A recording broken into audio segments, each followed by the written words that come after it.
சங்கீதங்களின் புஸ்தகம் 22வது அதிகாரம் 4வது வசனம். சேர்ந்து வாசிக்கலாமா?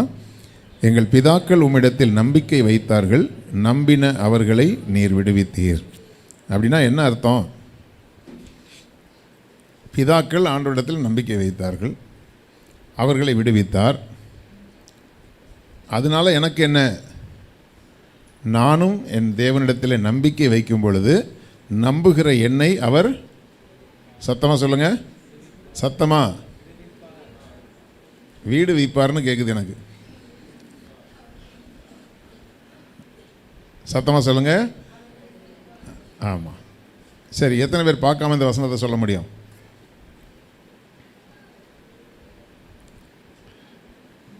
இன்னைக்கு தேதி என்ன? 6 நாட்கள் வீட்டில் உட்காந்து என்ன பண்ணீங்க? ஒரு வாக்குத்தத்த வசனத்தை உங்களால் மனப்பாடம் பண்ண முடியலையா? செஞ்சு பழகுங்க. மாதத்துக்கு ஒரு வசனத்தை மனப்பாடம் பண்ணிங்கன்னாவே உங்கள் வாழ்நாளில் 3/4 வசனத்தை என்ன செஞ்சிடலாம்? மனப்பாடம் பண்ணிடலாம். இனிமேல் நாம் செய்வோமா? கர்த்தருக்கு ஸ்தோத்திரம். எங்கள் பிதாக்கள் உம்மிடத்தில் நம்பிக்கை வைத்தார்கள், நம்பின அவர்களை நீர் விடுவித்தீர். அப்படின்னா அதே போல் நாங்களும் ஆண்டவரிடத்தில் நம்பிக்கை வைக்கும்பொழுது அவரும் எங்களை என்ன செய்வார்? சத்தமாக சொல்லுங்கள், விடுவிப்பார். அல்லேலூயா. ஆமாம். அப்போது அந்த நம்பிக்கை நமக்கு முன் உதாரணமாக இருக்கிறது. அப்போ அந்த முன் உதாரணமான அந்த நம்பிக்கை தான் எங்களுடைய பிதாக்களை வழிநடத்தி கொண்டு வந்திருக்கிறது. இந்த கிறிஸ்தவம் என்கிற ஒரு காரியம் நம்பிக்கையினாலும் விசுவாசத்தினால் மாத்திரமே கட்டப்பட்ட காரியங்கள். எதையுமே பார்க்காம எப்படியா நீங்கள் ஆராதிக்கிறீங்க? பொதுவாக நாங்கள்லாம் எதையாவது பார்த்து ஆராதிச்சுட்டு இருந்த கூட்டம். முதல் முறையாக ஒரு ஆவிக்குரிய சபைக்குள்ளே போகும்போது என்ன ஒன்றுமே காணும், எதை பார்த்து கும்பிட்றது? அல்லேலூயா. ஒரு பெரிய கேள்வி, எதை பார்த்து கும்பிட்றது? நம்ம பக்திக்கு ஏதாவது ஒன்று வேணும், தொட்டுக்கிறதுக்கு ஊறுகாய் வேணுங்கிற மாதிரி ஏதாவது ஒன்று எனக்கு வேணும். அப்படிங்கிற ஒரு காரியத்துக்கு நம்பிக்கைக்கு நாம் ஒரு பொருளை பார்க்க வேண்டும் என்கிறதான ஒரு அப்படிப்பட்ட ஒரு நம்பிக்கையில் இருந்த நமக்கு அவங்கெல்லாம் கண்ணை திறந்து எதையோ ஒன்றை பார்த்தா தான் விசுவாசம் வரும். நாங்கள் கண்களை மூடினாலே எங்களுக்கு விசுவாசம் வரும். ஹல்லேலூயா. அதுதான் தேவ நம்பிக்கை. நான் உங்களுக்கு சொல்கிறேன், ஆராதனை நேரத்தில் நீங்கள் கண்களை மூடி உங்களுடைய மாம்ச கண்களை அடைத்து உங்களுடைய விசுவாச கண்கள் திறப்பதற்கு நீங்கள் இடம் கொடுத்தீங்கன்னு சொன்னால் தேவனுடைய பிரசன்னத்தை நீங்கள் உணர முடியும். ஹல்லேலூயா. தேவனை நீங்கள் முகமுகமாய் பார்க்க முடியாது. ஏன்னா அவரை பார்க்கக்கூடிய அளவுக்கு உரிய கண்கள் நமக்கு இல்லை. யாராவது நான் ஆண்டவரை தத்ரூபமாக பார்த்தேன் அப்படின்னு சொன்னாங்கன்னா பொய் சொல்கிறாங்கன்னு அர்த்தம். தேவனை யாராவது பார்க்க முடியுமா? முடியவே முடியாது. சூரியனுக்கே ஒளியை கொடுத்து கொண்டிருக்கிறவருடைய ஒளி எப்படி இருக்கும்? ஒருவரும் சேரக்கூடாத ஒளியிலே வாசம் பண்ணி. அப்போ அப்படிப்பட்ட தேவன் நான் பார்த்தேன், நேற்று நான் அங்கே நின்னார், இங்கே நின்னார். சில ஆட்கள்லாம் அப்படி சொல்கிற கதையை பார்த்தா அப்படியே நான் ஆண்டவரை அப்படியே தரிசித்தேன். ஆண்டவர் எப்படி சில பேருக்கு தரிசனமாகிறார்னா, யாரோ ஒரு மனிதரை போல சொப்பனத்தில் ஆண்டவர் காணப்படுகிறார். நான் ரட்சிக்கப்படும் பொழுது ஒரு வீட்டில் வாடகைக்கு இருந்தோம், சோலைமேட்டில். அப்போது அந்த வீட்டில் இருந்த ஹவுஸ் ஓனர் அம்மா, அவங்க ஹவுஸ் ஓனர்லாம் எனக்கு பயங்கர அகைன்ஸ்ட்டு. நான் ரட்சிக்கப்பட்டதுக்கு பயங்கர அகைன்ஸ்ட்டு. என்ன தம்பி இப்படி போயிட்டியே, இப்படி போய் உளுந்துட்டியே அப்படின்லாம் சொன்னாங்க. அல்லேலூயா. ஆனால் ஒரு நாள் அவங்களுடைய மக ரட்சிக்கப்பட்டா. அவங்களுடைய மக ரட்சிக்கப்பட்டு அடிக்கடி எங்கிட்ட வந்து பேசுவாள். அதுக்கு பிறகு அந்த அம்மா ஒரு நாள் என்கிட்ட சொல்கிறாங்க, பேசிகிட்டு இருக்கும்போது, தம்பி நான் நேற்று ஒரு சொப்பனங்க பார்த்தேன். என்னக்கா பார்த்தீங்க? ஒரு மேய்ப்பனை போல் ஒருத்தர் வந்தாருப்பா, கையில் ஒரு இந்த வளைத்தடியை கோல் வச்சுருந்தார். அப்போ நான் இருக்கேன், நீ கவலைப்படாதன்னு சொன்னாருப்பா. அல்லேலூயா. இதை யார் கிறிஸ்தவங்க சொல்லலை, ரட்சிக்கப்பட்ட எனக்கு அகைன்ஸ்டாக பேசக்கூடிய ஒரு அம்மா சொல்கிறாங்க, ஒரு மேய்ப்பனை போல் வந்தார். அப்படி சொல்லியுமே அங்கே ஒன்றும் மாற்றம் வரல, பார்த்ததோடு சரி. அல்லேலூயா. அவங்க கணக்கு ஒப்புவிக்கணும். எல்லாருக்கும் கிடைக்காத ஒரு ஸ்லாக்கியத்தை கர்த்தர் கொடுக்கிறார். ஒன்று ஒரு ஆட்டை போல் நான் தோளில் போட்டு ஒன்று என்ன செய்வேன், நான் வழி நடத்துவேன்னு சொல்லி ஆண்டவர் அப்படி தரிசனமானார். சில பேர் சொல்லுவாங்க, அப்படியே ஆண்டவர் சிங்காசனத்தில் உட்காந்து நான் பார்த்தேன். அப்படிலாம் பார்க்க முடியாது. வெளிச்சத்தை பார்த்தவர்கள் உண்டு. ஆண்டவரை முகமுகமாக மோசையால் கூட தரிசிக்க முடியல. அல்லேலூயா. அதனால் அவ்வளோ பெரிய தெய்வத்தின் மேலே நம்பிக்கை வைத்தவர்கள் விடுவிக்கப்பட்டார்கள். அப்போ அந்த விடுவிக்கப்பட்டதான அதெல்லாம் எதுக்கு நமக்கு திருஷ்டாந்தங்களாக எழுதப்பட்டிருக்கிறதுன்னு சொன்னால், நம்பின அவர்களை விடுவித்த தெய்வம் என்னையும் விடுவிக்க வல்லவராக இருக்கிறார். அப்போ என்னென்ன காரியங்கள்ல இருந்தெல்லாம் நாம் விடுவிக்கப்படணுங்கிறத நீங்கள் ஒரு லிஸ்ட் எடுத்து ஆண்டவர்கிட்ட ஒப்பு கொடுங்க. அல்லேலூயா. அந்த காரியங்களிலிருந்து கர்த்தர் உங்களை விடுவிக்க வல்லவராக இருக்கிறார் என்கிற ஒரு நம்பிக்கை உங்களுக்குள்ளே வரும் பொழுது நிச்சயமாய் அவைகள் எல்லாவற்றிலும் இருந்து கர்த்தர் உங்களை விடுவிப்பார். இன்றைக்கு நாம் அப்படிப்பட்ட நம்முடைய பிதாக்களுடைய நம்பிக்கை எப்படி இருந்தது அப்படிங்கிற ஒரு இன்ட்ரோடக்ஷனுக்குரிய ஒரு ஏரியாவை நம்ம இன்றைக்கு பார்க்குறோம். கர்த்தருக்கு சித்தமானால் வருகிற வாரங்களில் அதனுடைய தொடர்ச்சிகளை பார்க்கலாம். ஆபிரகாமுடைய நாட்களில் நடந்ததான, ஏன்னா நமக்கு பிதாக்கள் என்று சொன்ன உடனே நமக்கு முதல்ல யார் தான் வந்து நிற்பாங்க? ஆபிரகாம் வந்து நிற்கிறார். 14வது அதிகாரத்தில் நீங்கள் பார்க்கும் பொழுது 5 ராஜாக்கள் வந்து இன்னொரு 5 ராஜாக்களுக்கு விரோதமாய் வந்து யுத்தம் பண்ணுகிறார்கள். அந்த 5 ராஜாக்களுடைய தேசத்தில் ஒன்று சோதோம் பட்டணம் இருக்கிறது. அந்த சோதோமினுடைய ராஜாவுடைய ஆளுகைக்கு கீழே லோத்து போய் குடியிருக்கிறான். நமக்கு தெரியும், ஆபிரகாமை விட்டு பிரிந்து போய் லோத்து போய் என்ன செஞ்சான்? சோதோமில் குடியிருந்தான்னு பார்க்குறோம். இப்போது 5 ராஜாக்கள் வந்து இந்த சோதோம் கொமரா உட்பட்ட தேசத்துக்கு விரோதமாய் வந்து இந்த 5 ராஜாக்களுக்கு விரோதமாய் வந்து யுத்தம் பண்ணுறாங்க. 5 ராஜாக்களையும் தோற்கடித்து 5 ராஜாக்களுக்கு கீழே இருந்த ஜனங்களையும் பிடித்து கொண்டு அவர்களுடைய பொருட்களை எல்லாம் அள்ளி கொண்டு போயிட்டாங்க. இப்போ அப்படி அள்ளி கொண்டு போகும் பொழுது இப்போது ஒருவன் அங்கிருந்து தப்பி வந்த ஒருவன் வந்து ஆபிரகாம்கிட்ட சொல்கிறான், இந்த மாதிரி சோதோமையும் அடித்து எடுத்துகிட்டு போயிட்டாங்க, அங்கே உங்களுடைய சகோதரனாகிய லோத்துவையும் அவனுடைய பொருட்களையும் எடுத்து கொண்டு போனார்கள் என்று சொல்லி அவனுக்கு சொன்ன பொழுது, அதாவது 14:12 இப்போ வாசிங்க. ஆபிரகாமின் சகோதரனுடைய குமாரனாகிய லோத்து சோதோமிலே குடியிருந்தபடியால் அவனையும் அவன் பொருட்களையும் கொண்டு போய்விட்டார்கள். தன் சகோதரன் சிறையாக கொண்டு போகப்பட்டதை ஆபிரகாம் கேள்விப்பட்ட போது அவன் தன் வீட்டிலே பிறந்த கைப்படிந்தவர்களாகிய 318 ஆட்களுக்கும் ஆயுதம் தெரிப்பித்து தான் என்னும் ஊர் மட்டும் அவர்களை தொடர்ந்து ராக்காலத்திலே அவனும் அவன் வேலைக்காரரும் பிரிந்து பவுஞ்சிகளாய் அவர்கள் மேல் விழுந்து அவர்களை முறியடித்து தமஸ்குவுக்கு இடதுபுறமான ஓபா மட்டும் துரத்தி சகல பொருட்களையும் என்ன செஞ்சாங்களாம்? திருப்பி கொண்டு வந்தார்கள். தன் சகோதரனாகிய லோத்துவையும் அவனுடைய பொருட்களையும் ஸ்திரீகளையும் ஜனங்களையும் திருப்பி கொண்டு வந்தான். இதில் ஆபிரகாமுடைய நம்பிக்கை எப்படி இருக்கிறது அப்படின்னு பார்க்கும்போது 5 ராஜாக்களுக்கு விரோதமாய் போகிறான். 5 ராஜாக்களை ஜெயித்த 5 ராஜாக்கள். நான் சொல்கிறது புரியுதா? 5 ராஜாக்களை ஜெயித்த 5 ராஜாக்கள்னால் அப்போ அவன் படைபலம் வந்து அதிகமாக இருக்குது. ஒரு அதிகமான படைபலம் உள்ள ஒரு தேசத்திலேயே எப்படியும் ஒரு 1000 பேராவது இருக்க மாட்டானா? நான் கேட்குறேன், ஒரு தேசத்தில் ஒரு 1000 பேராவது படையில் இருப்பாங்களா, இருக்க மாட்டாங்களா? கண்டிப்பாக இருப்பாங்க. அப்போ 5 ராஜாக்கள்னால் குறைஞ்சது எத்தனை பேர்? 5000 பேராவது இருக்கணும். நான் சொல்கிறது குறைவாக சொல்கிறேன். இப்போ 5000 பேருக்கும் மேற்பட்டவர்களை ஜெயிக்க 318 பேர் போதும் என்று முடிவு பண்ணது என்ன? நீங்கள் சொல்லுங்கள். 5000 பேரை ஜெயிக்கிறதுக்கு என்கிட்ட இருந்த 318 பேர் போதும்னு முடிவு பண்ணது எது? ஆபிரகாமின் நம்பிக்கை. அல்லேலூயா. எங்கள் பிதாக்கள் உம்மிடத்தில் நம்பிக்கை வைத்தார்கள். என்ன நம்பிக்கை? நாங்கள் கொஞ்ச பேராக இருந்தாலும் யாக்கோபு என்னும் பூச்சியே. இன்னைக்கு இஸ்ரேல் தேசம் அப்படி தான் இருக்குது. கொஞ்சம் பேர், அதனுடைய மக்கள் தொகையை கேட்டால் 1 கோடி பேர் கூட கிடையாது. இன்னும் சொல்லப்போனால் நம்முடைய தமிழ்நாடு அளவுக்கு கூட கிடையாது. அப்போது ஒரு சிறு கூட்டமாக இருந்தாலும் இன்றைக்கும் அவர்கள் செய்கிற யுத்தங்களுக்கு நாம் ஆதரவாக நாம் பேசவில்லை. ஆனால் அவர்களுக்குள்ளே இருக்கிற அந்த நம்பிக்கையும் அந்த விசுவாசமும் என்ன? கர்த்தர் எங்களுக்கு துணை நிற்கிறார். அல்லேலூயா. எத்தனையோ உலக ஆராய்ச்சியாளர்கள் சொல்லுகிற காரியம், அந்த இஸ்ரவேல் தேசத்தின் மேல் இனம் புரியாத ஒரு பாதுகாப்பு ஒன்று நிற்கிறது.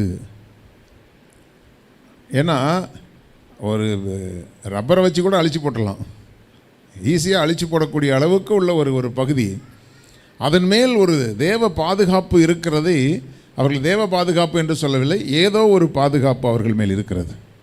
அதனால தான் அவர்களை நெருங்க முடியவில்லை என்று சொல்லுகிறார்கள். அப்போ இந்த விசுவாசம் எல்லாம் எங்கே இருந்து வந்தது அப்படின்னு சொல்லி பார்க்கும்போது, 5 ராஜாக்களுடைய படை வீரர்களை வெறும் 318 பேரை கொண்டு போய் ஜெயிக்க முடியும்னு, அது யுத்தத்துக்கு போகும்போதே நம்மளாக இருந்தால் நாம் ஒரு 40 பேராவது பேசி அவனுக்கு இருக்கிற விசுவாசத்தை கெடுத்துருவோம். கரெக்டு தானே? என்ன ஐயா கொஞ்சம் யோசிங்க ஐயா, என்ன இப்படி அவசரப்பட்டு ஒரு முடிவு எடுக்கிறீங்க, எமோஷனில் எடுக்காதீங்க. அவன் ஏற்கனவே கீழ்ப்படியாமல் போனவன் தானே லோத்து. இப்போ அவனை போய் பாதுகாக்கிறதுக்கு இவ்வளோ பேரை பழி கொடுக்கணுமா? கொஞ்சம் யோசிங்கன்னு இருக்கிறவன் என்ன செய்வான்? பேசியே கெடுத்துருவாங்க. கர்த்தர் ஒரு காரியத்தில் நமக்கு ஒரு விசுவாசத்தை கொடுக்கும்போது நிறைய பேர் பேசுகிறதுக்கு இடம் கொடுக்கக்கூடாது. ஹல்லேலூயா. ஆமாம், நம்ம விசுவாசத்தை கெடுக்கிறதுக்கு பேசக்கூடிய ஆட்களுடைய பேச்சுக்கு நம்ம என்ன செய்ய முடியாது? இடம் கொடுக்கக்கூடாது. புரியாது. தரிசனம் பெற்றவர்களுக்கு மட்டும்தான் அது என்ன செய்யும்? அது புரியும். இல்லைன்னா அது புரியவே புரியாது. அது எப்படி பாஸ்டர்? என்ன பாஸ்டர் சொல்கிறீங்க நீங்கள்? அது எப்படி பாஸ்டர்? அது எப்படிங்கிறதுலாம் அதுக்கான தரிசனம் பெற்றவர்களுக்கு மட்டும்தான் தெரியும். அல்லேலூயா. அப்போது அந்த 318 பேருக்கு கொண்டு போய் அவர்களுக்கு ஆயுதம் தெரிவித்து போய் தொடர்ந்து அவர்களை தான் என்னும் ஊர் மட்டும் போய் தொடர்ந்து போய் ராக்காலத்திலே அவர்கள் மேல் பிரிந்து பவுஞ்சிகளாய் அவர்கள் மேல் விழுந்து அவர்களை முறிய அடித்து. அப்போ இது கூடுமா? தேவ பாதுகாப்பு இல்லாமல் இது நடக்குமா? என்ன இப்படி முறைக்கிறீங்க? உண்மையை சொல்லுங்களேன். தேவனுடைய தயவு இல்லாமல், தேவனுடைய பாதுகாப்பு இல்லாமல் இது நடக்குமா? நடக்காது. அப்படின்னா நாம் எப்போவுமே நமக்கு ஒரு பேர் இருக்குது, மைனாரிட்டி. அல்லேலூயா. மைனாரிட்டின்னு சொல்லுவாங்க. ஆனால் தேவ பிள்ளைகளை, இந்த மைனா குட்டியை யாராலையும் ஒன்றும் பண்ண முடியல. அல்லேலூயா. ஏன் ஒன்றும் பண்ண முடியல? இது மாம்சத்தினால் உண்டான கூட்டம் அல்ல, இது விசுவாசத்தினால் உண்டான கூட்டம். அல்லேலூயா. அதனால தான் இந்த விசுவாசத்தை யாராலையும் அழிக்க முடியல. அப்போது தேவ பிள்ளைகளே, அநேக நேரங்களில் உங்களுக்குள்ளே இருக்கிற விசுவாசத்தை குறித்து உங்களுக்கே விசுவாசம் இல்லை. நான் சொல்கிற வார்த்தையை திரும்ப சொல்லுங்கள். உங்களுக்குள்ளே இருக்கிற விசுவாசத்தை குறித்து உங்களுக்கே விசுவாசம் இல்லை. கரெக்டு தான் பாஸ்டர், செய்வார் தான் பாஸ்டர், நடத்துவார் தான் பாஸ்டர். அதுக்கு பிறகு நீங்கள் சொல்கிற வார்த்தை தான் பிரச்சனையானது. அல்லேலூயா. ஆமாம். அப்போது அந்த நம்பிக்கை, என் முற்பிதாக்கள் என்ன தைரியத்திலையா இருந்ததெல்லாம் விட்டுட்டு ஊர் என்னும் கல்தேயர் தேசத்தை விட்டு வந்து ஒரு இடத்துல அவர் ஸ்டே ஆனார் பாருங்க. அங்கே ஒரு சிக்கல் நடந்தது. ஆபிரகாம் சில ஆட்களுடைய பேச்சை கேட்டு தான் நான் காண்பிக்கும் தேசத்துக்கு போன்னு சொன்னார். என்னெல்லாம் சொன்னார் சொல்லுங்களேன்? உன் தேசத்தையும் உன் இனத்தாரையும் உன் தகப்பன் வீட்டையும், ஒரு ரட்சிக்கப்பட்ட விசுவாசி இதெல்லாம் விடணும்னா அவன் பரலோகத்துக்கு போயிடணும்னு அர்த்தம் கிடையாது. முதல்ல தன் தேசத்தை குறித்து, தன் ஊரை குறித்து, தன்னுடைய பகுதியை குறித்து இருக்கிற அந்த வைராக்கியம் முதல்ல போகணும். ஆமென். பொதுவாகவே நமக்கு நம்ம பிறந்த ஊர், நம்ம வளர்ந்த இடம், அதெல்லாம் எனக்கு உண்மையாகவே அப்படிலாம் இருந்துச்சு. ஒரு காலகட்டத்தில் அப்படி இருந்துச்சு. எங்கள் ஊர் அதை பார்த்தாலே கொஞ்சம் அப்படியே புல்லரிக்கும். அப்படியா நம்ம ஊர். ஹல்லேலூயா. அதை முதல்ல விட வச்சார். ஹல்லேலூயா. என்னென்ன பிடிப்பெல்லாம் இருந்துச்சோ அதெல்லாம் விட வச்சார் ஆண்டவர். அங்கே என்னெல்லாம் நமக்கு ஒரு சந்தோஷமான ஒரு காரியம்னு இருக்குதுன்னு நினச்சோமோ அதெல்லாம் இனிமே அந்த ஊர் பக்கமே போகக்கூடாதுடா. ஹல்லேலூயா. தேவன் அதை விட வைத்தார். அப்போது உன் தேசத்தையும், அப்புறம் இனம்னு ஒரு அடையாளம் இருக்குல்ல, நமக்குன்னு ஒரு இனம் அப்படின்னு ஒரு அடையாளம் இருக்குது. சில பேர் சொல்லுவாங்க, என்ன இருந்தாலும் எங்கள் ஆட்கள் மாதிரி இருக்க மாட்டாங்க. அந்த ஆட்கள்னால் அப்படி தான் பண்ணுவாங்க. எந்த ஆட்கள் கரெக்டாக பண்ணுவாங்கன்னு ஒருத்தர் சொல்லுங்களேன். சொல்லுங்கள், எந்த ஜாதியில் எல்லாரும் உத்தமர்களாக இருக்கிறாங்கன்னு சொல்லி ஒரு ஜாதியை கொஞ்சம் எழுந்துச்சு நின்று ஒரு ஆள் சொல்லுங்களேன். கண்டந்தனமாக வெட்டி போட்டுருவேன். அப்படி ஒரு ஜாதியே கிடையவே கிடையாது. எல்லா ஜாதியிலையும் திருட்டு பையன் இருக்கிறான், எல்லா ஜாதியிலையும் ஃப்ராடு பித்தலாட்டம் இருக்குது, எல்லா ஜாதியிலையும் நல்லவனும் இருக்கிறான். அதுதான் தேவன் படைத்த சிருஷ்டிப்பு. சத்தமாக ராமன் சொல்லுங்களேன். சரி, ரைட்டு. இனத்தாரையும் விட்டு அப்புறம் தகப்பன் வீட்டை விடுறதுன்னு சொன்னால் என்ன அர்த்தம்? தகப்பனோடு சேர்த்து வீட்டை விட்டுருக்கணும். இவர் தகப்பனோடு சேர்த்து தான் வந்தார். ஹல்லேலூயா. வந்து ஆரானிலே குடியிருந்தான் என்று சொல்லப்பட்டிருக்கிறது. ஆரானில் வந்து குடியிருந்தான் என்று சொல்லும்போது, இப்போ ஆபிரகாமுடைய ஆரம்பகால விசுவாசம், ஆபிரகாமுடைய அந்த ஆரம்பகால விசுவாசம் முதல்ல தரிசனம் கிடைத்தது. தரிசனத்தோடு வர்றான். எப்போவுமே நம்ம ரட்சிக்கப்பட்ட ஆரம்பத்தில் கொஞ்சம் கொஞ்சம் அப்படி இப்படி கொஞ்சம் சில பேர் பேச்சை கேட்டு கொஞ்சம் அட்ஜஸ்ட் பண்ணிக்குவோம்ல, ஆமாவா இல்லையா? எடுத்த உடனே அப்படி ஒரு வைராக்கியமான விசுவாசத்துக்குள்ளே வர்றதில்லை. ஆனால் 10 வருஷம் ஆனாலும் வராமல் இருந்தால் நீங்கள் டேஞ்சரான ஆள்னு அர்த்தம். ஹல்லேலூயா. ஆமாம், ஆரம்பகால விசுவாசத்தில் சில விஷயத்தில் நமக்கே தெரியாது, அப்படி அட்ஜஸ்ட் பண்ணிட்டு போவோம். இப்போது அந்த ஊர் என்கிற கல்தையர் பட்டணத்தை விட்டு ஆரானிலே வந்து குடியேறினான். ஆரான் என்பது அந்த இடத்துக்கு முதல்ல பேர் கிடையாது, நல்லா புரிஞ்சுக்கோங்க. ஆரான் என்பது அந்த ஊருக்கு பேர் கிடையாது. ஆரான் யாருன்னா இவனுடைய அண்ணன் தான். இவனுடைய தகப்பனாகிய தேராகுக்கு பிறந்த ஆரான், நாகோர், ஆபிராம், இவங்கெல்லாம் அண்ணன் தம்பிகள். இப்போ ஆரான் வந்து அந்த ஊரில் மரித்து போனான். அந்த ஊரில் மரித்து போன உடனே அந்த ஊருக்கு தன்னுடைய சகோதரனுடைய பேரையே அங்கே வைக்கிறாங்க. ஆரான் என்கிற பேரை அந்த ஊருக்கு வைக்கிறாங்க. இப்போ முதல்ல நான் நினைக்கிறேன், அங்கே அந்த ஊர் என்கிற தேசத்திலே விட்டுட்டு வந்திருந்தா ஆரான் கூட கொஞ்ச நாளைக்கு இருந்திருப்பான்னு நான் நினைக்கிறேன். ஹல்லேலூயா. தேராகையும் அங்கே விட்டுருந்தா அவனை வச்சு கொஞ்சம் பார்த்துருப்பான். கடைசியில் அதே ஊரில் தேராகும் என்ன செஞ்சிட்டான்? மரித்து போனான் என்று சொல்லி பார்க்குறான். நீங்கள் உங்களுடைய கர்த்தர் கொடுத்திருக்கிற விசுவாச பாதையில் ஆண்டவர் விட சொன்னதெல்லாம் சேர்த்து இழுத்துக்கிட்டு வந்தீங்கன்னா டேஞ்சர். ஹல்லேலூயா. நீ எல்லாத்தையும் விட்டு ஆண்டவரை பின்பற்றினால் மட்டும்தான் அதுக்கு பேர் என்னது சொல்லுங்கள். எனக்கு ஒரு பிடி இருக்குது, அதை மட்டும் விட மாட்டேன்னு நீங்கள் எதை பிடிச்சிட்டு இருக்கிறீங்களோ அதை நீ விடுற வரைக்கும் கர்த்தர் உன்னை விட மாட்டார். ஹல்லேலூயா. இது நான் கடந்து வந்த பாதை. கர்த்தர் என்னை போன்ற கர்த்தருடைய ஊழியக்காரர்களுக்கு தேவன் நடத்தின பாதை. இந்த 30 ஆண்டுகளுடைய ஊழிய அனுபவங்களில் நான் இதை சொல்கிறேன். நான் தான் அடிக்கடி சொல்லுவேன், நீ 10% பிடிவாதக்காரனாக இருந்தால் அவர் 200% பிடிவாதக்காரராக இருக்கிறார். ஹல்லேலூயா.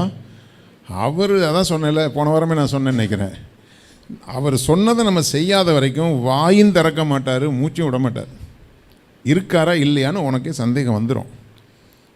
ஹல்லேலூயா. ஆண்டவரே புறஜாதிகள் தூசிப்பார்களே, தூசிச்சுட்டு போட்டோம். சில பேருக்கு அப்படியே ஆண்டவர் மேலே ரொம்ப நம்பிக்கை, ரொம்ப ரொம்ப பரிதாபம். ஐயோ ஆண்டவரே, உங்களை யாராவது ஏதாவது சொல்லிடுவாங்களே, என்னையே இது வரைக்கும் சொல்லாத ஏதாவது புதுசாக சொல்லிட போகிறாங்க. ஹல்லேலூயா. நீ விட வேண்டியதை விட்டுட்டு ஆண்டவரை பின்பற்றினா மட்டும்தான். அப்போ ஆண்டவர் வந்து ஆபிரகாமுக்கு ஆரானில் வச்சு ஒரு பாடம் புகட்டுறார். நீ விட்டுட்டு வந்தாலும் தான் அவங்க உயிரோடு இருப்பாங்க, நீ இழுத்துட்டு வந்தால் செத்து போயிடுவாங்க. ஹல்லேலூயா. அப்போது தேவன் வந்து ஆரானில் வச்சு அதுக்கு பிறகு தான் எல்லாத்தையும் விட்டுட்டு வரான். அதுக்கு பிறகு தான் தேவனுடைய ஆசீர்வாதமே அவனுக்கு அங்கே ஆரம்பமாகுது. ஹல்லேலூயா.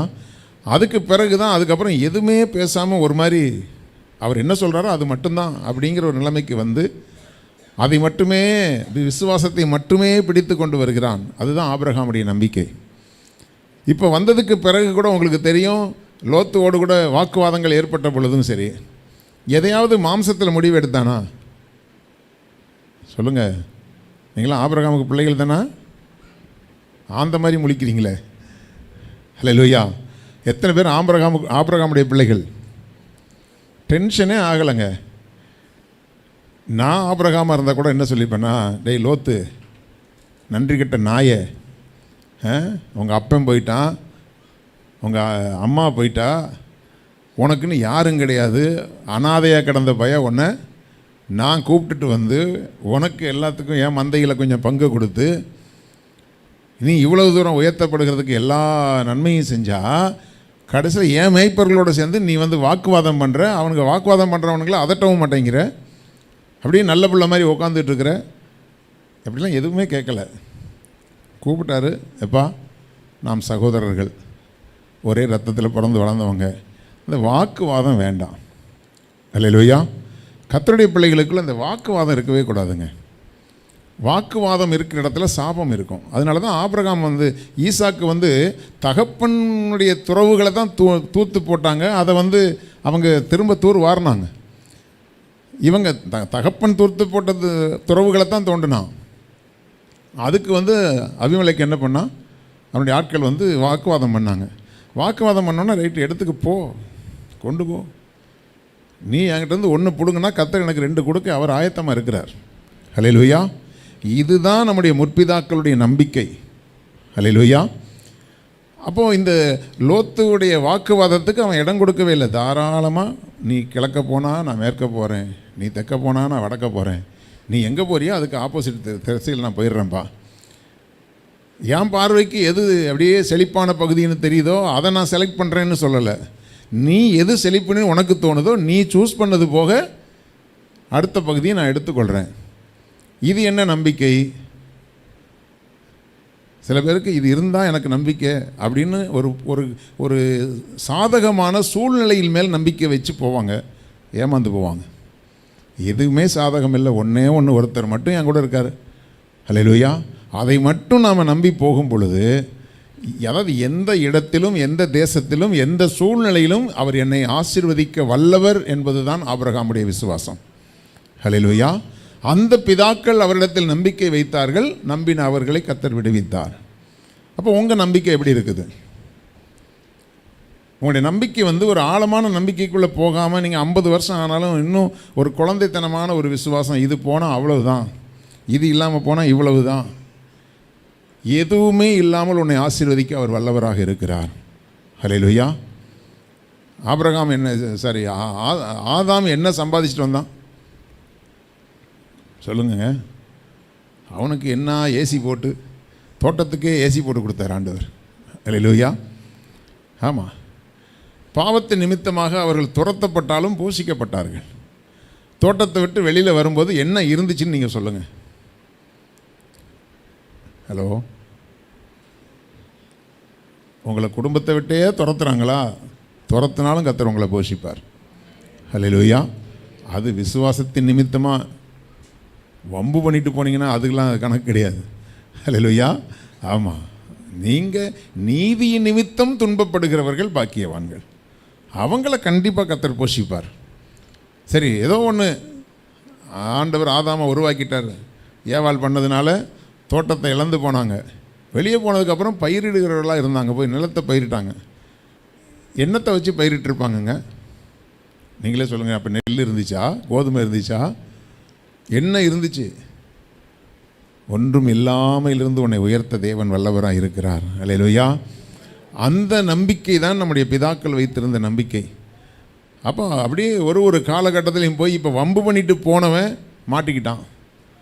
இப்போ அவனை மீட்டெடுப்பதற்கு எனக்கு போதுமான ஆட்கள் இல்லை, ஆட்கள் கம்மியாக இருக்காங்க, விசுவாசம் ஜாஸ்தியாக இருக்குது. அல்லேலூயா. நீங்கள் ஒரு காரியத்தை செய்கிறதுக்கு பணம் கம்மியாக இருக்குது, விசுவாசம் அதிகமாக இருந்தால் அது போதும். பணம் நிறையா இருந்து விசுவாசம் கம்மியாக இருந்துச்சுன்னா அதில் ஒன்றும் பிரயோஜனம் கிடையாது. அல்லேலூயா. ஆமாம். அப்போ 318 பேர் தான் இருக்கிறாங்க, இதை வச்சு நான் என்ன செய்ய போகிறேன்னு அவன் யோசிக்கலை.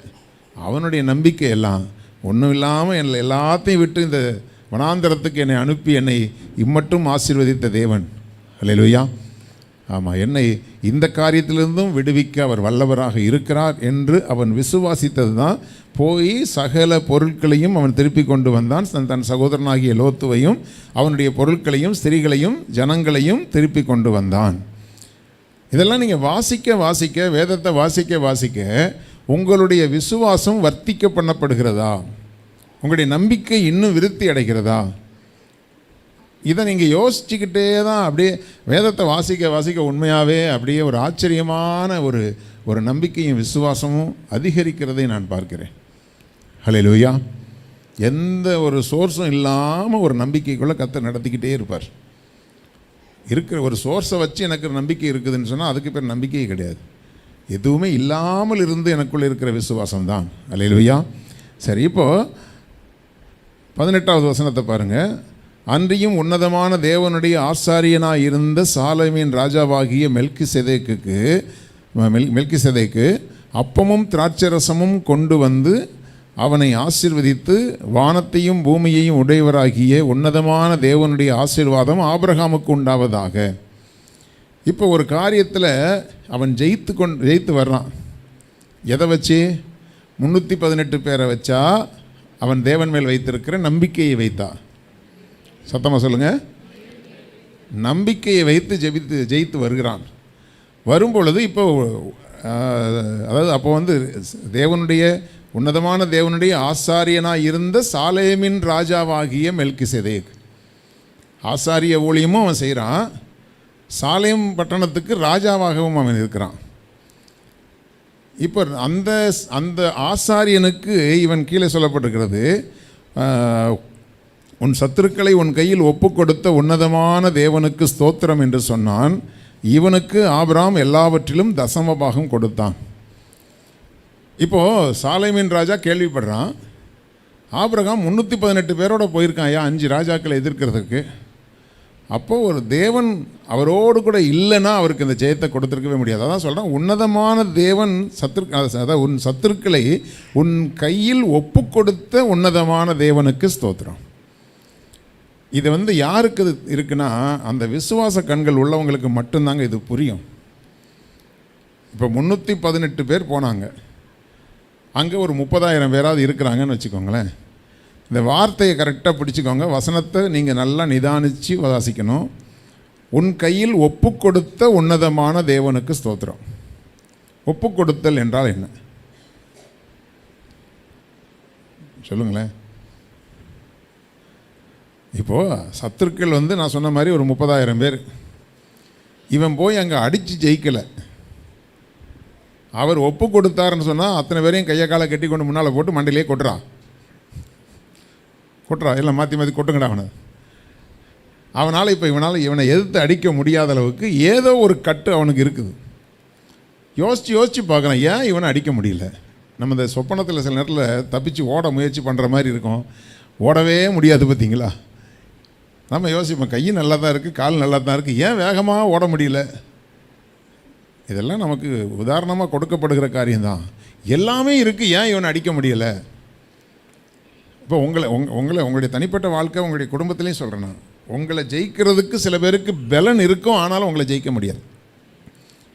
உங்களை விட அவங்க மெஜாரிட்டியாக இருப்பாங்க. உங்களை பார்க்கலாம் அவர்கள் சகல ஆதாரங்களும் அவங்களுக்கு இருக்கும், அதற்குரிய வல்லமைகள் இருக்கும், ஆனாலும் உங்களை மேற்கொள்ள முடியாது. அல்லேலூயா. கவனிக்கிறீங்களா? தூங்குறீங்களா? தூங்குறவங்களை எழுப்பும்படியாக ஒரு சத்தமாக ஒரு அல்லேலூயா சொல்லுங்கள். தூங்குறவங்க அல்லேலூயா சொல்லுங்கள். இப்போ தூங்குறவங்களை எழுப்புற மாதிரி ஒரு அல்லேலூயா சொல்லுங்கள்.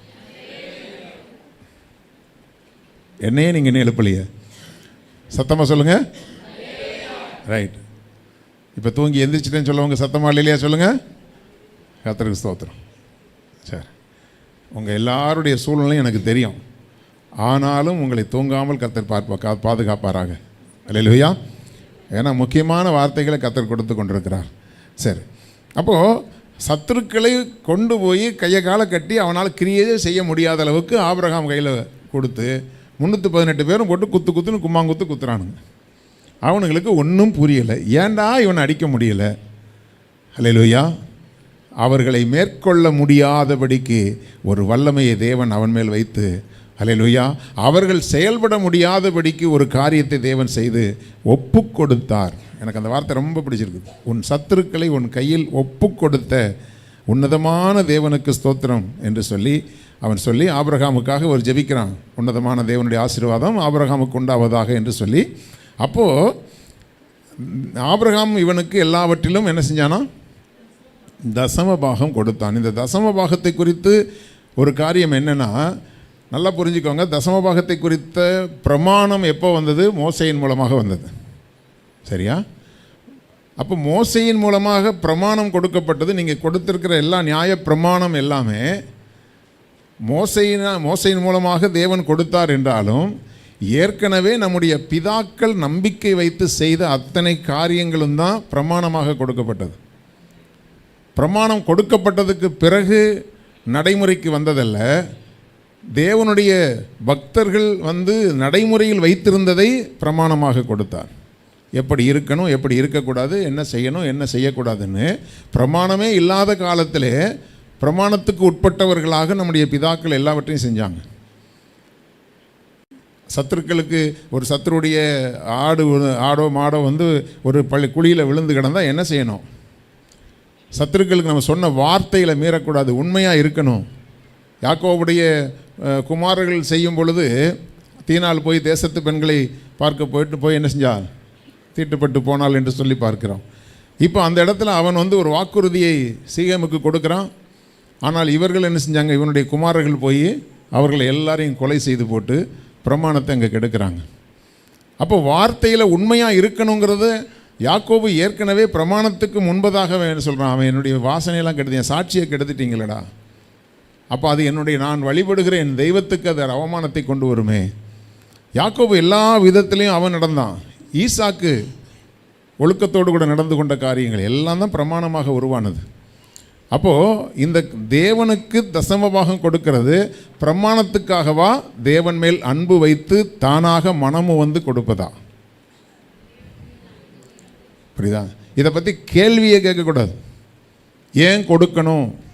இப்போது கன்னியாகுமரி மாவட்டத்தில் இப்போ ஒரு ஜஸ்டின் மோசஸ்னு ஒரு ஊழியக்காரர், இப்போ ரொம்ப வயசு சின்னவர் தான், ஒரு லாரி டிரைவராக இருந்தவர். இப்போ நல்ல கர்த்தர் அவர் எடுத்து பல தேசங்களில் பயன்படுத்தி கொண்டிருக்கிறார். அவர் கேட்குறாரு, தசமபாகம் ஏன் கொடுக்கணும்னு நீ கேள்விப்பட்டால் அது எங்கே இருக்குன்னா, அது எங்கே இருக்கோ இல்லையோ, பிரமாணம் உண்டாகிறதுக்கு முன்பாகவே ஆபிரகாம் கொடுத்தான், நான் கொடுக்குறேன். அல்லேலூயா. இது யாரும் சொன்னதினால் வந்ததல்ல. என் தேவனுக்கு எதையாகிலும் நான் செய்யணும்னு நினச்சேன், 10ல் 1 நான் கொடுக்கணும்னு ஆசைப்பட்றேன். இப்போது உங்கள் பிள்ளைகளை நீங்கள் கஷ்டப்பட்டு படிக்க வைக்கிறீங்க, வேலைக்கு அனுப்புகிறீங்க, ஆகாரம் கொடுக்குறீங்க, போஷிக்கிறீங்க, எல்லாம் வழி நடத்துகிறீங்க, எல்லாம் பண்ணி இப்போ படித்து முடித்து வேலைக்கு போகுது. இப்போ 50,000 சம்பாதிக்குது. 50,000 சம்பாதிக்கிற பிள்ளைகிட்ட நீ எனக்கு முழு சம்பளத்தை கொடுக்க வேண்டாம், வச்சுக்கோ, 10ல் 1 பங்கு எனக்கு கொடு அப்படின்னு ஒரு தகப்பனோ ஒரு தாயோ கேட்கும்போது, அதை கூட நான் கொடுக்க மாட்டேன்னு சொன்னால் நீங்கள் என்ன பண்ணுவீங்க? சொல்லுங்கங்க. அல்லேலூயா. ஆமாம். இதை நான் பேசித்தான் ஆகணும்னு நேற்று ஆண்டவரை, இதை போய் நான் பேசணுமான்னு நேற்று ஆண்டவர்கிட்ட சண்டை போட்டுட்டு இருந்தேன். பேசித்தான் ஆகணும்னு ஆண்டவர் பிடிவாதமாக நின்னார். ஏன்னா இது இங்கே ஒரு பெரிய ஆசீர்வாதம் இருக்குது. உங்கள் குடும்பத்துக்கு என்ன வருமானம் வருகிறதோ அதில் 10ல் 1 பங்கு நீங்கள் தேவனுக்கு கொடுக்குற வரைக்கும் அங்கே ஒரு முள் இருக்கும். நல்லா புரிஞ்சுக்கோங்க. ஏன்னா நாங்கள் சிக்கியிருக்கிறோம். என் மனைவிட்ட வேணால் கேட்டு பாருங்கள். நாங்கள் தசமபாகம் கொடுக்குறோம். எங்களுடைய தலைமை இடத்துக்கு நாங்கள் தசமபாகம் கொடுக்குறோம். 1 மாதம் மிஸ் ஆனால் அந்த மாதத்தில் வச்சு செஞ்சிருவார் ஆண்டவர் எங்களை. இன்றைக்கு வரைக்கும் ஊழியக்காரனையும் கர்த்தர் விடுகிறது இல்லை. அப்போது தேவ பிள்ளைகளை, இது அன்பினால் கொடுக்கப்படுகிற ஒரு காரியம். இந்த அன்பின் மிகுதியினால் அப்படி தான் சொல்ல முடியும். அன்பினால்ங்கிறத விட அன்பின் மிகுதியினால் கொடுக்கப்படுகிற ஒரு காரியம். இதுக்கு கேள்வியே கிடையாது. உன் வரத்திலெல்லாம் அப்படின்னு என்ன அர்த்தம்? உன் குடும்பத்துக்குள்ளே என்னெல்லாம் வருதோ அந்த வருகிற எல்லாவற்றிலும் நீ எந்த சபையில் ஆகாரம் பிற்கிறாயோ, அப்புறம் அப்பமும் திராட்சை ரசமும் கொண்டு மெல்கிசேதேக்கு கொடுத்தான். எந்த சபையில் நீங்கள் அவன் அப்பமும் ரசமும் பிற்கிறீர்களோ, சாப்பிடுறீங்களோ, அந்த சபையில் நீங்கள் என்ன செய்யணும்? உங்களுடைய தசம பாகத்தை தேவ சமூகத்தில் கொடுக்கணும். இதுக்கு கேள்வி கேட்டிங்கன்னா வச்சுக்கோங்க. அல்லேலூயா. இதுக்கான கேள்விகளை கேட்டால் நீங்கள் வச்சுக்கோங்க. அப்படி மனம் கொடுக்கப்படாத எதுவுமே உங்களுக்கும் ஆசீர்வாதமாக இருக்காது, இது எனக்கும் அது பிரயோஜனமாக இருக்காது. அல்லேலூயா.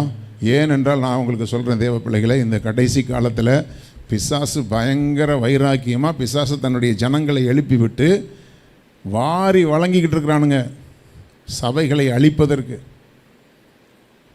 தேவ ஜனங்களுக்கு, தேவ ஊழியர்களுக்கு விரோதமாக போய் பல காரியங்களை செய்கிறதுக்கு கோடி கணக்கில் கொண்டு கொட்டிக்கிட்டு இருக்கிறாங்க. இங்கேருந்து அமெரிக்காவில் போய் சம்பாதிக்கிறான். அமெரிக்காவிலேருந்து சம்பாதிச்சு கொண்டு இங்கே உள்ள இயக்கத்துக்கு அனுப்புகிறான். ஒரு சபையை போய் அடித்தா கலாட்டா பண்ணால் 25,000 ரூபா பேசி வச்சு பண்ணுறாங்க. இவ்வளோ வைராக்கியமாக அவங்க செயல்படும் போது தேவனிடத்தில் நன்மையை பெற்ற தேவ ஜனங்கள் சபையுடைய வளர்ச்சிக்காக, ஊழிய வளர்ச்சிக்காக தங்களுடைய பிரயாசங்களிலிருந்து ஒரு 10ல் 1 பங்கு கொடுக்க நாம் தயங்கினோமானால் தேவ பிள்ளைகளை எப்படி ஊழியம் வளரும்? அல்லேலூயா. தேவனுடைய ராஜ்யம் எப்படி விரிவடையும்? அதற்கு தடையாக நீங்கள் இருந்து கொண்டு ஆண்டவரிடத்திலிருந்து ஒரு நன்மையை பெற்றுக்கொள்ள நினச்சா முடியாது. அதனால தான் கர்த்தர் உங்களுக்கு வலியுறுத்துக்கிறார் அந்த காரியத்தை குறித்து. உண்மையாகவே நான்லாம் முன்னாடி தசம பாகத்தை குறித்தோ காணிக்கை பற்றியே பேச மாட்டேன், உங்களுக்கே தெரியும். ஆனால் ஏன் ஜனங்கள் சிக்கிக்கிட்டு இருக்கிறாங்கங்கிறதுக்கு ஆண்டவர் என்னை வலியுறுத்தி கொண்டிருக்கிறதுனால தான் சொல்கிறேன்.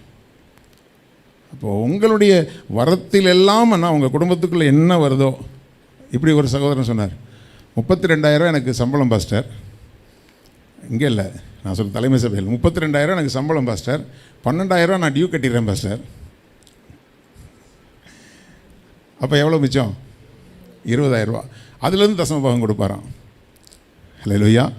நீ நன்மை அடைந்த ஒரு விஷயம் அல்லது உனக்கு வரப்போகிற ஒரு நன்மை, ஏதோ ஒரு காரியத்துக்காக நான் இங்கே நான் எல்ஐசி கட்டிகிட்டு இருக்கேன் பாஸ்டர், நான் இங்கே ஒரு என்னது டெபாசிட் பண்ணுறாங்கல்ல, ஃபிக்ஸட் டெபாசிட் ஏதோ கட்டிகிட்டு இருக்கேன் பாஸ்டர், ஏதோ பண்ணிகிட்டு இதெல்லாம் போக என்ன இருக்கோ அது தசம பாகம் அல்ல. வரத்தில் எல்லாம் நீ இப்போ அதில் கட்டுறேன்னா அதுக்குரிய வருமானம் உனக்கு வரும், வரத்தானே போகுது. அப்போது உன்னுடைய வரத்தில் எல்லாவற்றிலும் கொடுக்கணும். எதுக்கு இதை சொல்கிறேன்னா, உங்களுடைய கீழ்ப்படிதலிலே ஒரு பூரணம் இருக்கணும். அந்த பூரணமான கீழ்ப்படிதல் தான் ஆபிரகாமை இப்போ அவனுக்கு பொழைப்புக்கு வழி இல்லாமலாம் அவன் உட்காந்துட்டு இருக்கல. ஊர் என்கிற கல்தையர் பட்டணத்தில் அவனுக்கு ஏதோ ஒரு தொழில் இருந்தது, அவன் வருமானம் இருந்தது, சம்பாதிச்சுக்கிட்டு இருந்தான். அதாவது பாஸ்டர் YKP ஹென்றி அவர்கள் என்ற ஒரு நாள் கேட்டார், என்ன ஓய் எப்படி ஊழியத்துக்கு வந்தீர் அப்படின்னாரு. ஏன் பாஸ்டர் கேட்குறீங்க, வர்றதுக்கு முன்னாடி என்ன பண்ணிகிட்டு இருந்தீர்? நான் சொன்னேன், இந்த மாதிரி அதுக்கான படிப்பு படிச்சிருக்கிறேன். இப்போ வருமானத்துக்கு வழி இருந்துச்சு. ஆமாம். அப்போ வருமானத்துக்கு வழி இல்லாமல் நீர் ஊழியத்துக்கு வரல. ஆமாம் பாஸ்டர், வெரி குட், ஹல்லேலூயா. அதே போல் தான் ஆபிரகாமுக்கு எல்லாம் இருந்துச்சுங்க, துரத்தி விட்டார் ஆண்டவர். போ. நான் கேட்குறேன், ஒரு இடத்துலேருந்து உங்கள் வீட்டை மாற்றுறதுக்கு, அன்றைக்கி பிரதர் வீட்டில் வீட்டை மாற்றுறதுக்கு பட்ட பாடு, ஹல்லேலூயா. அங்கே எனக்கு மூக்கெல்லாம் ஒழுகி, இங்கே ஒருத்தி கிடக்கிற அவளுக்கு மூக்கெல்லாம் ஒழுகி டஸ்ட்டு எல்லாம் படாத பாடுபட்டு வீசிங்க ஒரு வீட்டை மாற்றுறதுக்கு இந்த பாடை ஆபிரகாம தேசமாக அலைய விட்டாரே, விசுவாசத்தோடு எல்லாத்தையும் தூக்கிட்டு அலைஞ்சானே, ஹல்லேலூயா. அதுதாங்க பூரணமான கீழ்ப்படிதல். எனக்கு அதெல்லாம் கன்வீனியண்ட்டாக இருக்காது பாஸ்டர், இருக்காது ஆண்டவரே, அதெல்லாம் நீங்கள் கொஞ்சம் மாற்றி சொல்லுங்கள், விவரம் இல்லாமல் எதையும் பேசாதீங்கன்னு எதையுமே அவன் கிராஸ் கொஸ்டினே பண்ணல. கொடுக்கப்பட்ட பிரமாணத்துக்கு அப்படியே கீழ்ப்படிந்தான். ஹல்லேலூயா. இன்னும் சொல்லப்போனால் தன்னை உபத்திரவப்படுத்தின ஆண்டவருக்கு உண்மையாக இருந்தான், அப்படி தான் சொல்லணும். சொகுசாவை வச்சுருந்தார் அவனை, பணம் காசு இருந்துச்சு, வேலைக்காரங்க எல்லாம் இருந்தாங்க. ஆனால் அவருக்கு கொடுத்த ஒவ்வொரு கட்டளைகளும் எல்லாத்தையும் கொடுத்துட்டு ஒரு பிள்ளையை கொடுக்கலன்னா அப்புறம் என்ன செய்ய? யோசிச்சு பாருங்கள். பாடாப்படுத்தின ஆண்டவருக்கு அவ்வளவாய் அவன் கீழ்ப்படிந்தான் என்று சொன்னால், உங்களை பக்குவமாய் நடத்தி கொண்டிருக்கிற ஆண்டவருக்கு நீங்கள் எவ்வளவு கீழ்ப்படியணும்? சத்தமாக ராமேன்னு சொல்லுங்களேன். ஹல்லேலூயா. அதுதாங்க சரியான ஒரு ஒப்பு கொடுத்தல். அப்போது அப்படி அன்பினால் படைக்கப்பட்ட ஒரு காரியம். அதனால் அவனுடைய வாழ்க்கையில் நடந்த சம்பவங்கள் நீங்கள் யோசிச்சு பாருங்கள். ஆபிரகாமுடைய அந்த கீழ்ப்படிதலினால் 21வது வசனத்திலிருந்து வாசிங்க. சோதோமின் ராஜா ஆபிராமை நோக்கி, ஜனங்களை எனக்கு தாரும், பொருள்களை நீர் எடுத்துக்கொள்ளும் என்றான். அதற்கு ஆபிராம் சோதோமின் ராஜாவை பார்த்து, ஆபிராமை ஐஸ்வர்யவாக்கினேன் என்று நீர் சொல்லாதபடிக்கு நான் ஒரு சரட்டையாகிலும் பாதரட்சையின் வாரையாகிலும் உமக்கு உண்டானவைகளில் யாதொன்றையாகிலும் எடுத்துக்கொள்ளேன் என்று வானத்தையும் பூமியையும் உடையவராகிய உன்னதமான தேவனாகிய கர்த்தருக்கு நேராக என் கையை உயர்த்துகிறேன். ஹல்லேலூயா. அதாவது ஆண்டவருக்கு கீழ்ப்படுதலிலே உண்மை, கொடுப்பதிலே உண்மையாக இருக்கிறவனுக்கு உலகத்தில் யாரோ ஒருத்தருக்கு போக வேண்டிய ஒரு நன்மை மேலே ஆசையே வராதுங்க. ஹல்லேலூயா. நீ என்ன ஆசீர்வதிச்சேன்னு சொல்ல வேண்டிய அவசியம் எனக்கு கிடையாது. ஹல்லேலூயா. பெருமைக்கு சொல்லலை. எனக்கு கல்யாணம் ஆன புதுசில் எங்கள் மாமியார் வீட்டில் இங்கே அதிரசம் போட்டு வியாபாரம் பண்ணுவாங்க. வரும்போதெல்லாம் அதிரசமும் முறுக்கும் பெரிய சர்ச்சில் இருக்கும்போது கொண்டு வருவாங்க. எனக்கு ஒரு வைராக்கியம், அதை கூட அவங்க கொண்டு வரக்கூடாதுன்னு என் மனைவியிட்ட சண்டை போடுவேன். அங்கேருந்து ஒரு காரியம் எனக்கு ஒரு நன்மை வந்ததாக இருக்கக்கூடாது. எத்தனை அதிரசம் சாப்பிட்ற போகிறோம், எத்தனை முறுக்கை சாப்பிட்ற போகிறோம் அப்படின்னு அது கூட எனக்கு ஒரு வைராக்கியமாக இருக்கும். அதுக்கப்புறம் எங்கள் மாமியார் ஒரு நாள் அதுக்கு ஒரு ரெக்கமெண்டேஷனோட வந்தாங்க, மருமகனே கொடுக்குறத வாங்கிக்க சொல்லுங்கள், வாங்க மாட்டேங்கிறா அப்படிலாம் சொன்னேன். சரி ஓகே ரைட்டு, உங்கள் அன்பு நிமித்தமாக கொடுக்குறது. அப்புறம் அதாவது அந்த வைராக்கியம் இருந்துச்சுங்க. ஒன்றுமே இல்லை, வீட்டில் நான் சொல்கிறேன் 100 கிராம் கறி வாங்குறதுக்கு போயிட்டு அங்கே போய் கறிக்கடையில் நின்ன காலங்கள்லாம் உண்டு. அவன் நம்மளை ஒரு மாதிரி பார்ப்பான், 100 கிராம் கறின்னு கேட்டால். அந்த சூழ்நிலையில் கூட யாரோ ஒருத்தர் என்னை ஆசீர்வதித்தார்கள் என்று சொல்லக்கூடாது, இவங்க மூலமாக எனக்கு ஒரு ஆசீர்வாதம் வந்துச்சு என்று சொல்லக்கூடாது. என்னை கர்த்தர் ஒருவரே வழி நடத்தினார், அந்நிய தேவன் அவரோடு இருந்தது இல்லை என்று சொல்லக்கூடிய அந்த ஆசீர்வாதம் எனக்கு வேணும். அதுதான் என்னுடைய வைராக்கியம். அந்த வைராக்கியம் தான் இன்றைக்கு வரைக்கும் கர்த்தர் என்னை தாங்கி நடத்தி கொண்டிருக்கிறார். ஹல்லேலூயா. அப்போது சோதோமின் ராஜா வந்து கேட்குறான் ஆபிரகாமை நோக்கி, ஐயா, நாங்கள் ஜெயிக்க முடியாத ராஜாக்களை நீங்கள் ஜெயிச்சு எங்கள் ஜனங்களெல்லாம் மீட்டு கொண்டு வந்துட்டீங்க, ஜனங்களை மட்டும் என்கிட்ட கொடுத்துருங்க. மீட்டு கொண்டு வந்தீங்களே பொருள், அதெல்லாம் நீங்கள் எடுத்துக்கோங்க, ஏன்னா நீங்கள் யுத்தம் பண்ணதுக்கு உங்களுக்கு ஒரு கூலி வேணும்ல, அதை எடுத்துக்கோங்க அப்படின்னு சொல்லும்போது அவன் சொல்கிறான் பாருங்கள். அதற்கு ஆபிரகாம் சோதோமின் ராஜாவை நோக்கி, ஆபிரகாமை ஐஸ்வர்யவானாக்கினேன் என்று நீ சொல்லாதபடிக்கும் நான் ஒரு சரட்டையாகிலும், சரட்டைனா சிரட்டைன்னா என்ன, கொட்டாங்கச்சி, ஒரு கொட்டாங்கச்சியை கூட நான் எடுக்க மாட்டேன், எடுத்துகிட்டு போ, அந்த கொட்டாங்கச்சி கூட கொண்டு போய் அடுப்பு உங்களுக்கு கொளுத்துறதுக்காக உனக்கு யூஸ் ஆகும். உன் பாதரட்சி, ஒரு செருப்பு பார்க்குறதுக்கு நல்லா இருக்கியா, நல்ல ஜோடி செருப்பாக இருக்கியா, அதை ஒன்று கொடுத்து அதை மட்டும் எடுத்துக்கிறேன், அது கூட வேண்டாம். ஹல்லேலூயா. எதையும் நீ கொடுத்து நான் ஆசீர்வதிக்கப்பட வேண்டிய அவசியம் இல்லை, என்னை ஆசீர்வதிக்கிற தேவன் என்னோடு கூட இருக்கிறார் என்கிற ஒரு வைராக்கியம். அது வாரையாகிலும், அதாவது பாதரட்சியை கூட இல்லை, பாதரட்சியில் உள்ள வாரையாகிலும் உமக்கு உண்டானவைகளில் யாதொன்றையும் எடுத்துக்கொள்ளேன் என்று வானத்தையும் பூமியும் உடையவராகிய உன்னதமான தேவனாகிய கர்த்தருக்கு நேராக என் கைகளை உயர்த்துகிறேன். ஹல்லேலூயா. அந்த வைராக்கியம், இதுதான் நம்முடைய முன்னோர்கள் வைத்ததான வைராக்கியம். ஹல்லேலூயா. அவர்கள் வைத்த அந்த நம்பிக்கை நிமித்தமாக, ஹல்லேலூயா, அந்த வைராக்கியத்தின் நிமித்தமாக ஆண்டவர் அவனை ஆசீர்வதித்தார். அதைத்தான் யாக்கோபு ஒரு வார்த்தையை சொல்கிறான், அதை நான் வாசித்து முடிக்கிறேன். என் பிதா, அதாவது ஆதியாகமம் 31:42 சொல்கிறான், என் பிதாவின் தேவனாகிய ஆபிரகாமின் தேவனும் ஈசாக்கின் பயபக்திக்குரியவரும் என்னோடு இராமல் போனால் நீர் இப்போது என்னை வெறுமையாய் அனுப்பி விட்டிருப்பீர். யாக்கோபு சாட்சி சொல்கிறான், என் தேவனாகிய ஆபிரகாமின் தேவனும் ஈசாக்கின் பயபக்திக்குரியவரும் என்னோடு இராமல் போனால் என்னை நீ எம்டியாக விட்டுருப்பையா, ஒன்றும் இல்லாமல் ஆக்கி விட்டுருப்ப. அவர் தான் இதுவரைக்கும் என்னை பாதுகாத்து கொண்டிருக்கிறார். ஹல்லேலூயா. அந்த நம்முடைய பிதாக்கள் அவரிடத்தில் நம்பிக்கை வைத்தார்கள், நம்பின அவர்களை விடுவித்த தேவனுடைய பிள்ளைய, நீ அவர் மேலே வைத்திருக்கிற நம்பிக்கை, அந்த நம்பிக்கைக்கு உரிய உன்னுடைய கிரியை, அதான் விசுவாசத்துக்குரிய கிரியை. நான் விசுவாசிக்கிறேன் என்று சொன்னால் நீ அவருக்கு கீழ்ப்படுகிற ஒரு நபராக இருக்கணும். கீழ்ப்படிதல் என்று சொன்னால் எல்லாவற்றையும் விட்டு அவருக்கு கீழ்ப்படுகிற காரியம். தேவன் என்ன சொல்கிறாரோ அவைகளை விட்டு நீ ஆண்டவருக்கு கீழ்ப்படியும் போது நிச்சயமாகவே உன்னை அவர் ஆசீர்வதித்து, ஹல்லேலூயா, அவர் உங்களை பெருக பண்ணுவார். கர்த்தருக்கு மகிமை உண்டாகட்டும். நம்ம எல்லாரும் கண்களை மூடி நாம் ஜெபிக்கலாம். ஹல்லேலூயா, ஹல்லேலூயா. எல்லாரும் ஆண்டவரை மகிமைப்படுத்தி முழங்கால் படியிடுவோம். அப்படியே ஹல்லேலூயா. அப்படியே கர்த்தருடைய பந்திக்கு ஆயத்தமாக எழுந்து நிற்போம். அப்படியே எழுந்து நிற்போம். ஹல்லேலூயா, ஹல்லேலூயா, ஹல்லேலூயா, ஹல்லேலூயா. எல்லாரும் கர்த்தருக்கு மகிமை.